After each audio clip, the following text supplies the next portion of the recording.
name is Patty Morris. I'm the Stillwater Middle School principal. This is Michael Nelson. He's a senior here at Stillwater High School. This is Mickey Jones. She's our safety coordinator. This is Skylar Radliff, and he's a senior here at Stillwater High School. We're here because we wanted to get the message out about emergency response in our district. Emergency response is a critical message that we want to get out because so often people think that the school has all the answers and we know exactly what's going to happen in every emergency situation, and that simply isn't the case. We do have a plan and for emergency preparedness and response in every situation, but we need you, the parents and the community, to know what that plan is so that we can act together for every emergency that we might encounter. So the first thing we wanted to do was just get, this is a very short video, but we wanted that message to get out there. We wanted to clarify when we refer to our campus is simply the Stillwater Central School District campus, and that would be the buildings that house the high school, the middle school, and the elementary, and that is at 1068 Hudson Avenue here in Stillwater. So that's where we are. And our goal for this video is to educate our community, and that would be our parents, our students, and the community members around us about school emergency preparedness. So I'm going to turn things over to our interviewers and have them ask us our questions. All right, so how would my family find out about a school emergency? Well, Michael, there's a lot of ways. Right. One of the things we hope that one of the ways we don't want them to find out is you guys picking up your cell phones and texting them a lot of information. We are going to use the media. We're going to use School News Notifier. We're going to use public venues to try to get information out. We really hope that the amount of information that comes out from students is limited because it may not always be as accurate as we want it to be. And we have School Messenger as well. As much as we can get the information out through all of those ways that we already get information out when it's not an emergency, but maybe a school closing, those are the ways that you would look for information, even the news channels and those kinds of areas that we get information out.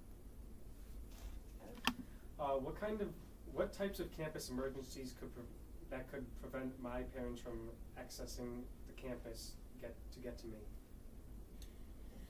Well, yeah, there's a lot of different emergencies that can happen at a school, and one of the things that could prevent your parents from actually coming here is if we had a large-scale emergency where you had a lot of police or a lot of firefighters present.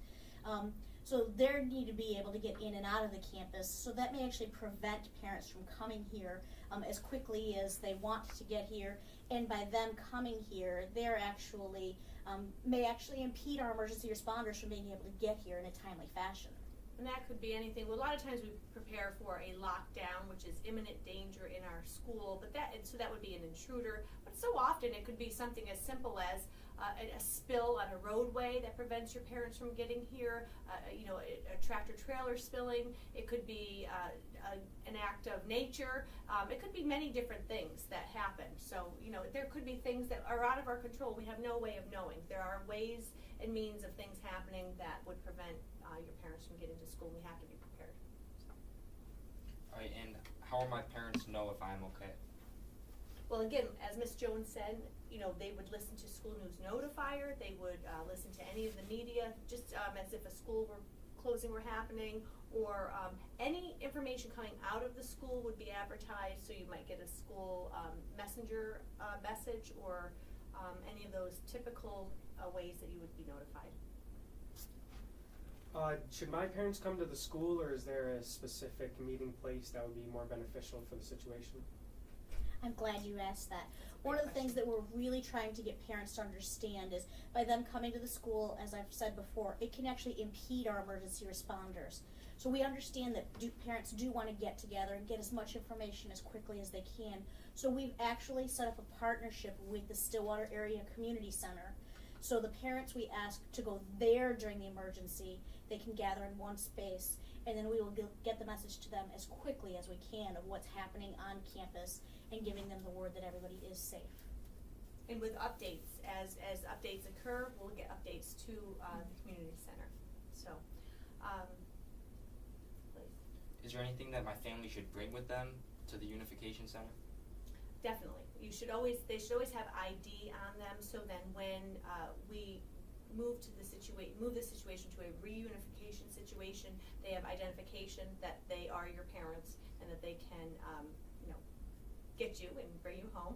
And also, we would have water and different things on hand to make them comfortable, but it's always good for them to have something to hydrate themselves, maybe some snacks.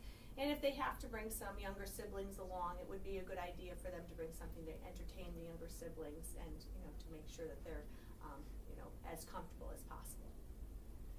Is there a specific reason why we shouldn't be using our cell phones in school during an emergency? Absolutely. We wouldn't want you to use your cell phone during the emergency because using the cell phone could actually make noise. It could put you in danger during the emergency. And we operate on a very limited amount of cell phone towers in our area. So by the students all communicating with their parents and the outside world via these cell phone towers, they can actually jam those towers and cause them to fail. And that may be a means of communication that our emergency responders are trying to use. So if they go down, then that actually is going to impede the emergency responders in order to help us again. Can I ask you a question? Have you learned something already? Yeah. Yeah, you have. So thanks so much for doing this today. Is there a way to help my parents remember what to do when there's an emergency at the school? Well, Ms. Jones and myself, we came up with an acronym to help. We really were trying to strive to come up with something that you could remember. And we came up with the acronym SAFEST. So to remain the safest, you really need to be able to stay. In SAFEST, S is for stay. Stay at home and wait for information to come to you before coming. Your first inclination is to want to come to the school to find out, to get a hold of information here, but the best way is to stay at home. And then to allow time for the school to put their emergency response plans into place. Sometimes it may not be as immediate as the people who are here thinks that it is, but we need that time to get everything into place, get everybody safe, and just give us some time instead of as soon as you hear there's something, don't rush here. Allow us some time to try to get things in order. F is for following the media. That's your best way to get the most accurate information. Finding information from a text you may get from someone who isn't here, who doesn't really know what the situation is, can cause panic and really give some misinformation out there that really isn't accurate. So that's probably definitely the best way is to follow the media and the different venues we have. And expect that we're going to come out with some more information. A lot of times the news comes out with details very early on, and expect that we will give you more accurate information as soon as we are allowed to do so. So we're not going to try to withhold information on purpose. So expect us to give you more information as it becomes available. The second S is for stay again. Stay off those cell phones. It really is important that you allow us the opportunity to take charge of the situation, knowing that the emergency responders, when they come here, they're going to be in charge and we'll be following their commands and their orders to keep everything under control and safe. And T, make sure you take those really important documents with you to that unification center. Take your identification, take something to keep yourself comfortable, take something to keep children comfortable. So making sure that ID is one of those really important things. It may not be us from the school who are sitting at those tables matching up children with their parents. So take that ID, because if we don't have proper identification, we won't release students to people that we don't know who they are. Is there anything my family can do to help prepare in case there is an emergency on campus? Right now, the best thing you can do is to make sure that all of the emergency contact information that we have on file is up to date. So any phone numbers that have changed, people get new cell phones all of the time, people change their address, people change their work locations.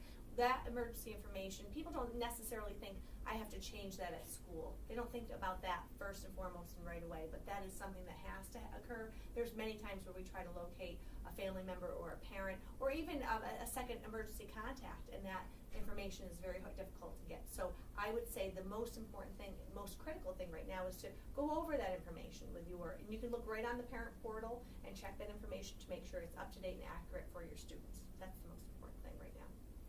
What happens when the crisis is over? How will I get to my family?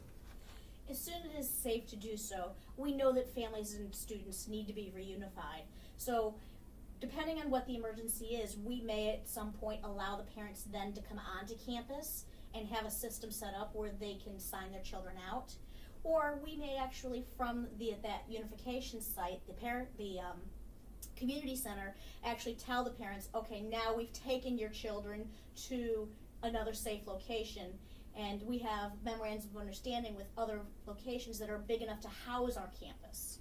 And then we will tell parents that, okay, now it's time that we're going to do that reunification process. And we ask for your patience at that reunification process. Once we get to that point, we know everybody is safe, and we want to make sure that it is as efficient as it can be and everybody has some patience, because we want to make sure that everybody is properly united. So there is a difference between a unification center where parents and families would go to wait and hear about information about what's going on, the emergency at the school, and a reunification center where you would go to get your children and be reunited with your children. So I hope that answers the questions that you had for us today, and I hope that gives the families and students some more information about what we do all the time in terms of emergency planning. And just recently, the New York State Police have put out new information about how to make ourselves better prepared. So it's a constantly evolving process. It's nothing that's said and done. And as you know, right now, this is why we're doing what we're doing today, because we want to make everyone as safe as possible. So thank you so much, gentlemen. Thank you, Ms. gentlemen. Jones. Thank you.